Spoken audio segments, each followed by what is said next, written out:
Hi, everybody. Riv Kalea here with another installment of our to Radiance podcast. I want to thank everybody for being here. And as always, I am not a doctor or a therapist. I am just here to help individuals who are on their healing journey. And today I have a wonderful individual with me, Vinny, and he's going to talk to us a little bit about his journey and where he is and what's going on in his life. So, welcome, Vinny. Thank you for being here with me. Oh, thank you for having me. Definitely, thank you for having me. It's an honor to be here. Well, So, thank you. So, I know we talked briefly a little bit about what you've come through, your journey, and where you are and what you're doing. I see some beautiful artwork behind you, so perhaps we could talk a little bit about that as well. yeah. So, why don't you give us a little bit of background and whatever you'd like to talk about here? All right.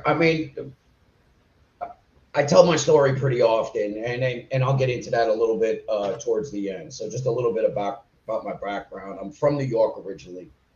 I grew up in New York. Come from a pretty dysfunctional home and family. Half brothers, half sister. A lot of divorce and marriage and in and out of each other's lives. And about the age of 7 or 8, we moved around a lot. About 7 or 8, parents got divorced. Me and my one brother went with my mom. Uh, at about 12 years old, my brother moved out.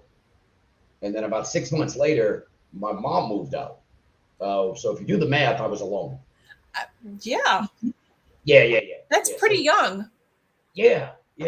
But if you would have asked me then, it was not I was a pretty mature kid. Like I still did what I had to do. I got myself up for school. I started working at a young age, but I was pretty much on my own with a 2 bedroom apartment, Section 8 paid for, like not a bad gig. Right. Come and go as you Yeah, please. yeah. I did what I wanted, when I wanted, how I wanted. So, but I became a man at a young age, and if you would ask me, everything was great. I didn't think anything of it. Well, You you know, didn't know any different at the time. no. I've would catch comments from people, like people asking me, like, "Hey, did you eat dinner?" And I'd be like, "Yeah, I ate dinner." What do you mean? Did I eat dinner? Of course I ate. Like, but you know, later on, I was like, "Oh, well, yeah, I understand now why they asked." But yeah, I was pretty self sufficient. From New York, so there's a lot of like pizza places and delis and friends, and you know, found out later on in life that other people's parents knew, so they would be like, "Hey, what does it Vinny come over for dinner?" Not realizing they're trying to.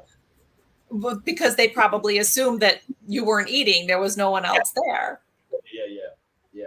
So, but I joined the military at 17, and yeah, my parents came to the recruiter and signed the paperwork, and I actually turned 18 in boot camp.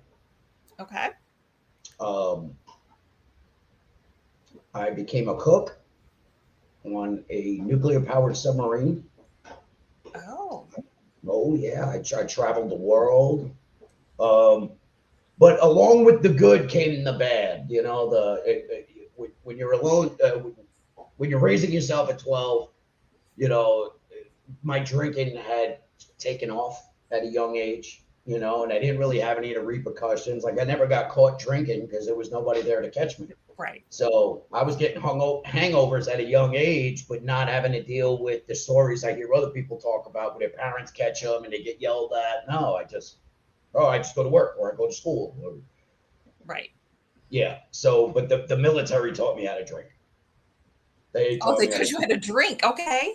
like a professional. And yeah, I mean that ended up becoming a big part of my story, and it turned into an addiction. And substance abuse issues. I would say seriously from the age of 21 Okay. till 35. Like serious, affecting my life, turning me to the dark side. I like to call it, but yeah, I got some pretty serious addiction issues. I got kicked out of the military for addiction. DUI, just goes on and on and on. And then my life started really spiraling out of control for a long time. You know, I ended up down in Florida, completely throttled by alcohol, any drugs that will keep me awake, to keep me drinking, and Harley Davidsons. Okay. That was my life. For a long time. I mean, I've been engaged a few times. They never worked out. Alcohol took all that away. I've had multiple careers. Alcohol took all that away. You know, I was in the restaurant business, which aids in addiction. A lot of people in the restaurant business have issues with addiction. Interesting. Oh yeah, yeah. I've had other people kind of touch on that a little bit, but I guess I didn't really realize that is it more like an epidemic, do you think? It's just the lifestyle, you know, we're working when everybody else is having a good time. So then we start hanging out after everybody else goes to sleep. Got it. So when you're up, you know, in the dark, the later hours of the night, things get a little shady, and then, you know, it's just a routine. I lived it for years. Drink and party all night, show up to work, get through the shift. You know, I was a young guy, single, the bad boy image, and then the waitresses are like, hey, let's go out after. And then next thing you know, you're just starting the cycle all over again. Right, and I lived like that for a long, long time. You know, and I didn't. My life started really spiraling out of control in my 30s. That's when I was like unemployable.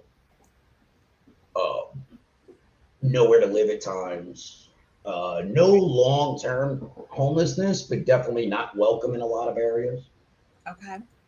And, you know, incapable of having relationships with other human beings, a lot of anger issues, rolled with a very, very tough crowd, and was one of the more aggressive ones in that tough crowd. Okay. And, but yeah, at 35, I hit the end of my. I mean, I had been beaten into submission. It sounds like a lot of it was a coping mechanism. You know, from starting from a young age, and if there was no one else there, you did what you needed to do. Yeah.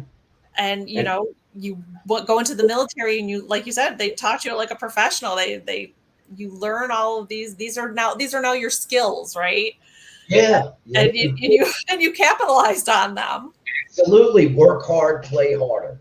Exactly. Stuff and fun, you know. And I got kicked out of the military, and I would say that was really my downfall. That was where mentally I had stopped drinking and partying for fun and started using it as a coping mechanism, because I really hated who I was after that moment. After I got kicked out of the military for my substance abuse, I pretty much gave up on myself. Like, my vision of my life was over. So I'm just going to try to kill myself with drugs and alcohol and not really care about anything, anybody who gets in my way. And I really started drinking and using at people, at situations, at myself. You know, there was no talking to me. I'd fly off the handle, you know, 7 days a week, affecting my jobs, you know. Okay. So what was your turning point? When somebody I was living, I mean, there's a million things that brought me up to that point, but when I struggled with some mental health issues which I didn't catch or weren't pointed out to me until like 10 years ago at the VA, where they put me for a mandatory psychological evaluation. And I started seeing this therapist, and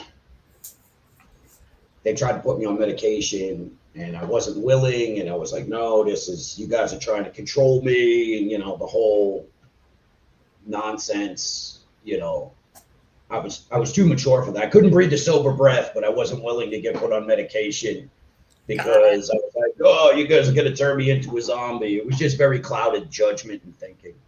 But then I got escorted off the property in handcuffs at the VA for an assault. And I broke down and I was like, I just went back and see my shrink and I was like, all right, I'll take the medication. And she put me on medication and told me I couldn't drink. She was like, you can't drink on this. I was like, no problem. But I drank on it and I blacked out. Oh. And I came to a few days later in a bad situation and somebody looked at me and was like, you're going to die. Like this alcohol is going to kill you. And that was it. I found the program of sobriety the next day and I started my journey into sobriety, not realizing what it was. I thought I would still be able to be the same person and be that. I mean, I had a beard down to here and long hair and only owned a motorcycle and some clothes on my back. And like, It was like out of a movie. And I found a program of sobriety that worked for me. And I didn't realize I had to change everything about myself. All right. So talk a little bit about that. How? Ooh. I wish I could sit here and say that I've been sober for 10 years, but I haven't. I started the journey in November 2013. And through this program, and it's a 12-step program. And through working my steps and the journey, I got a little bit better and I started making some better decisions and I found a higher power and I started a little orderly direction in my life. I started taking, following some rules, which not rules, but very strong suggestions from some people that have been around a while. And I would do okay for a little while and I would fall off. And when I fall off, I would end up worse than where I was when I started. Okay. I've been homeless more in sobriety than I was before sobriety. All right. And there just were some things about myself that I wasn't willing to change. Some actions, some people I was associated with that I really wasn't willing to walk away from until I was willing to walk away from. And sometimes I was forced. This last time I was pretty much forced to walk away. And that was 5 years ago. This Sunday, a week from today. Oh. I haven't had a drink or a drug inside my body starting 5 years ago, August 13th, 2018. Right. Yeah. That's pretty impressive. Yeah. And a lot of work, a lot of ups and downs, a lot of spiritual growth, a lot of complete surrender. When I was 30 days sober, living in a tent in the backyard of somebody's house, and I would with nothing, zero, absolutely nothing, and had to start over in so many different areas in my life, and my mental health was really. I was misdiagnosed in so many different things, and I started my journey, but I really surrendered. I really was like, I can't live that life anymore. Like I can't be associated with that life anymore. That quote unquote, like that gangster tough guy lifestyle, I can't do it. It's not for me. I can't stay sober and be this person and go in that direction. Right. And my life started turning around. And I mean, I would make some mistakes here and there and go back to old ways. And, my ego would get the best of me, a lot of ego deflation. And, then my ego would get boosted up. And I found a career in construction, like doing solar. And I got into renewable energy and really started cleaning up my act and got an apartment and got a bigger apartment and got a vehicle. And, the fear of being homeless was far away. And a couple of years ago, something happened with my mental. 2 years ago, almost 2 years ago exactly, maybe 2.5 now. There was a huge dip in my mental health out of nowhere, like crippling, like fetal position, on the ground, in the fetal position, crying and not knowing why. And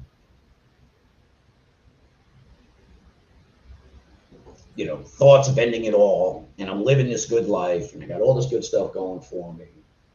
and I couldn't figure it out. And I'm working with therapists and psychiatrists and my program and outside therapists that I'm paying for and working my steps, and I'm not getting any relief. And I went on this really, really deep guided meditation to find my shadow self, right? Like that's what they call it. I'm not an expert in the area by any means. And in this meditation, I I went to a safe place where they told me to go. And it was like my grandmother's log cabin in upstate New York. Like that's my safe place. That's where I think about like in these meditations. And I had the vision of it. It's like I was there. Right. And all of a sudden I come out of it and I'm like, all right, I started getting a little relief from it. Cool. And I picked up a paintbrush and painted that scenery as a reminder. I've never touched a paintbrush in my life. Ever. I actually resented artists because of their flakiness and their abilities to paint, and you know, they're not business oriented, and they're just like, oh, go with the feelings and emotions. And I'm like, no, what are you doing? Like, that's not my personality. And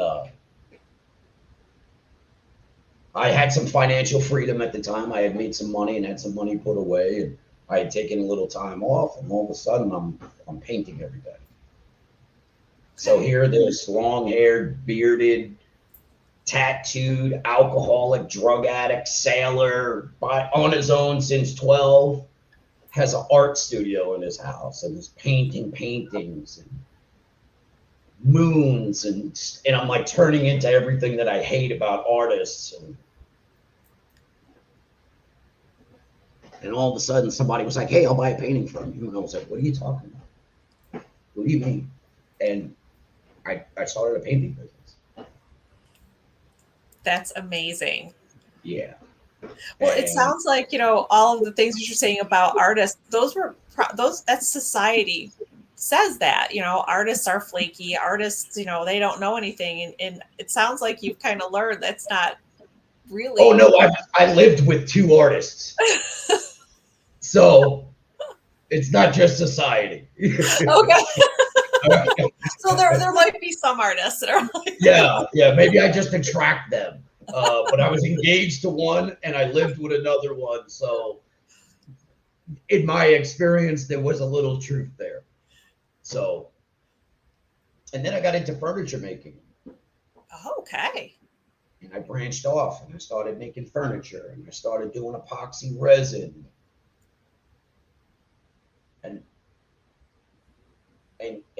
And it's all from like this spiritual journey that I'm on, right? And this, I have pictures that I've taken over the years when I was out there traveling the country, being on the road. These are the pictures that I now paint. And I didn't know why I was taking those pictures back then. I was just like, something would catch my eye and I would snap it. And I've painted those pictures and I've given them to people. I've given them to the person that I called when I took the picture. Like I took a picture of something and then called them to explain it, sent them the picture, and then 7 years later painted it for them. You know, my motto is everything happens for a reason. So like you said, you took these pictures, you had no idea why at the time. You're on your journey, and this creativeness has just come out of you. And these pictures now, that was their reason. Absolutely. And you know, the motto on my on my website and everything, and I have it right here, is when your soul is freed from the burden of survival, you become free to create. Oh, I love that. And I heard it on a podcast somewhere, and it says unknown because I just remember the saying. I don't remember who said it. And so I don't want to take credit for it, but it's the truth. So when I really hit that low and I started doing all that shadow work and really going into my past, you know, for so many years, I lived in survival mode. You know, I didn't realize the abandonment issues that I have, right? From being on my own because I just thought that's how you survive in the world. And then I wondered why I've been engaged 3 times and have never been married. And it wasn't them that walked away. It was me. And I wondered why I'm comfortable by myself, where I'm in solitude, where I'm just like, well, if you're not around me, then you can't leave me. Exactly. And like through this work, like I realized I have been abandoned by everything I loved in my life, from my family when I was a kid, to the military when I screwed up, to certain associations that I had with people that every time I screwed up, I wasn't allowed to hang out no more. Okay. But there's a flip side to that. Is that a lot of my actions brought that on. Okay. So I can't just blame them. I have actions also. Now that I'm aware of my actions, it's up to me to do the work. Right. And if a person walks away, it has nothing to do with me. Because you've taken the accountability and you're doing the work on you now. Because it sounds like you've realized, hey, I need to do this for me. I'm not doing this for anybody else. Exactly. Yeah. And if you leave, Joe lost. I'm not going to keep you here, and I'm not going to beg you to stay. Right. And our season, a reason, or a lifetime. Right. So exactly. Yeah. Like if it's your time to go, have a good one. So you've talked a little bit, you mentioned you have a website and you're into the art now. So is this what you're doing? Is this helping you on your journey, or this is really the creativeness that comes out of me, which people who know me my whole life look at and don't believe that I created this stuff. Like they're like, that's not you. I knew you as a kid. Like, and I'm more shocked than they are. When I sit back and look at what I created, I'm like, this is insane. Like, do you find that you get into a zone when you're creating and maybe that's why you're shocked? You know what? Honestly, I can't explain it. Like I tell people that my higher power or my God literally opened up my brain one day and just was like, you're an artist now, and closed it because I needed it. Like, because there's no rhyme or reason or rationality. There is no like, oh, no, I don't understand it. Like, because I really legitimately don't, and I don't need to. I don't care where it came from. I don't care like what happened. I don't care if it was the meditation. I don't care if I got hit by electricity and now I can paint, like, or create. Or I built a whole studio in carpentry and rough carpentry and a ceramic epoxy shop. Got a bigger space. I don't care why it's there. I'm just taking it and run with it, and it's positive. And even if it doesn't sell, there's pieces I won't sell, like this piece behind me. I would say that piece behind you is beautiful. So this is the reason that piece is behind me, is that that's a big piece of my life. So when I was homeless 5 years ago, somebody who I helped get sober helped me and gave me a place to live and actually got me in that tent in the backyard, which was the safest place for me to go at the time. Okay. It was a nice tent. It had like a little TV and an air conditioning in it. So it wasn't like, that woman commissioned that piece about less than a year ago. And 5 days or 7 days before she was supposed to pick it up, she died.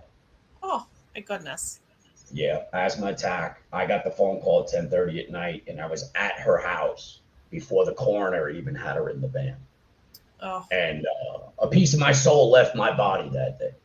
And because of her and because of that, so the only person who will ever get that painting is her daughter, her oldest daughter. Right. And until then, it stays at my house, and nothing will ever happen to it. It will not ever be, But on my website, I'm actually starting like a fundraiser for her children and grandchildren. Okay. Where I'll be making epoxy headstones with people's cremated ashes, Nice.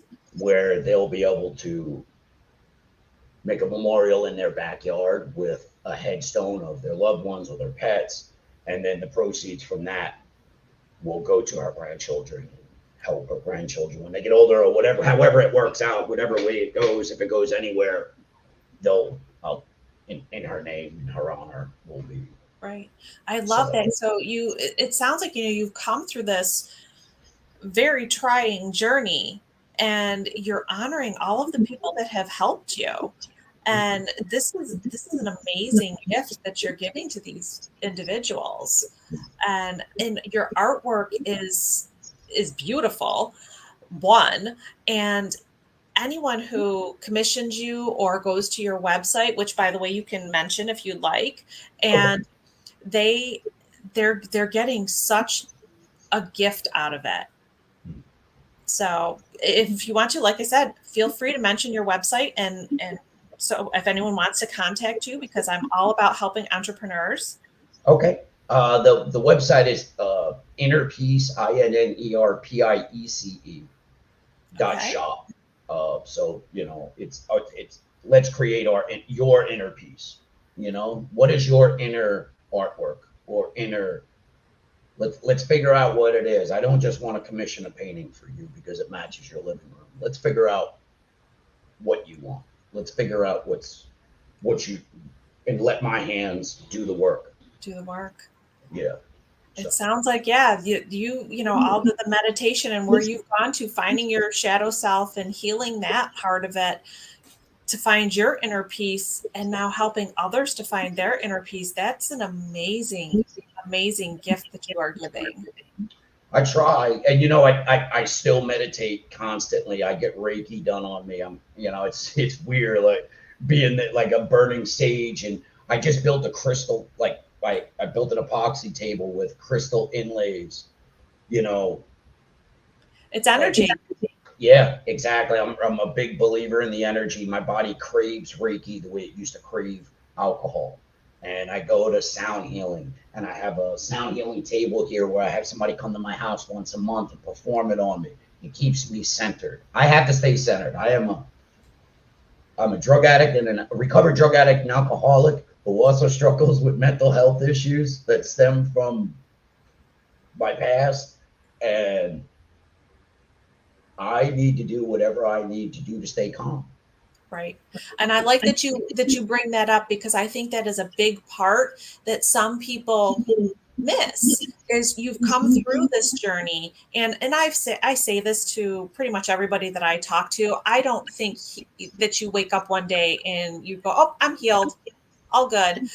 I believe that it is an ongoing journey. And for me personally, it is. And most of the people that I talk to kind of say that and agree too, and it sounds like you're doing that. You're taking all the pieces that you found that work for you, and and I've talked about this with other individuals, that you try things and it might not resonate with you, so okay, we'll put that one aside, but you find other ones that do resonate with you and you keep them in your life, and it sounds like you're building quite the toolbox of practices. It's only trial and error. For so many years I tried, like, oh, okay, I'm here, I'm doing okay, I can relax a little bit. But what I realized is that if I call it staying on the beam, right? So I need to stay on the beam, because if I get 1 degree off, the further and further I go, the farther and farther I get away. So sometimes I need to redirect. My thinking gets fuzzy. I start acting out. I start not creating, and I'm riding my motorcycle too much and I'm being too aggressive. All right, what's going on? Why am I doing this? A lot of awareness, being centered, meditation. For me to survive, I have to do this. Right. You A know, lot of and self-reflection and taking accountability. you know that's it. Journaling. I never realized the power of that, and I'm not a very like writing and literary. It's not really my strong point. Never has been. But like for me to sit down and journal and putting pen to paper and to just show like why am I doing the things that I'm doing? Why am I acting and thinking this way? And when I actually see it in my handwriting, I'm like, all right, there's an issue. I need to work on this. Whatever I need to do, You get the free writing out there, and all of a sudden things come out that you don't realize are going on. Yeah. And then there's things that I do that I'm just not willing to let go of yet. And I look at it and I'm like, yeah, I see it. And I'm okay with that right now. I'm no angel. I'm no saint. Well, everybody has to come to terms with things in their own time. No one can push you to it, and you found things that work for you right now, and that's beautiful. And it sounds like you've had things that you've changed along the way, and you've built an amazing business right now, and you've had quite the journey. Yeah. Somebody that I work with tells me I'm an explorer. I'm not afraid. I will walk in and go and be like, oh, okay, this is what I'm doing. Well, let's go down this rabbit hole and see where it goes. See where it goes. Yep. And sometimes I poke my head in and I go, no, I'm not going down that hole. So well, you have the self-realization of knowing what you should and shouldn't do at this point, I have a feeling. Well, yeah, that's only because I've walked into the kitchen too many times and the stove was still hot. Exactly. Yeah. I don't need to go back. That's a good way of putting it. Yeah. So I've been burned a lot. Well, I love that. And I really appreciate you taking the time to come and speak with me and give a little insight to other individuals who may be on their journey and struggling a little bit, and letting people know that it's okay to try a lot of different things. And like you said, have things open up to you that you may not have necessarily ever thought that you'd do. Absolutely. And if it's something that I would like to, a rabbit hole I'd like to go down one day is getting this across to veterans, right? Because we struggle with something that a lot of civilians don't have to deal with, right? Is that you're not allowed to show quote unquote weakness, right? You have to keep all this stuff inside. I was, you just have to keep it all inside, bottled up, can never show it because one, you're a sailor or you're a soldier and you're not allowed to talk about this stuff. And two, it will drive you insane. I was stationed on submarines for 5.5 years. Wow. And, when I was in, there was no email. Towards the end, there's no phone calls. There's no calling home except for when you hit port. You're completely isolated from the world. Well, and there's no windows. You're underwater. Yeah. I mean, you do go into port. You were in home port at times. But even then, we were just taught, if there's any sign of quote unquote weakness or vulnerability, the other 125 guys on that ship are going to destroy you. Right. So you don't show that. And what I found is that doesn't equate in the civilian world. I had a lot of struggles transitioning from being in the military and being out of the military. And that's where a lot of my trauma or whatever it is called, my trauma bonding. I had a really, really hard time with the way I got out and the way I transitioned into civilian life. That personality doesn't work out. And I've heard that from other veterans in the past. Mm-hmm. And it sounds like you've done pretty well with that. And so, you mentioned that maybe you want to do something with veterans. Maybe your art is your conduit on helping them express their emotions so that they don't feel the weakness. Yeah, it's just that opportunity hasn't expressed its popped up yet, and it will come when the time is right. Right. Right now, I need to work on myself. I just went through a very, very long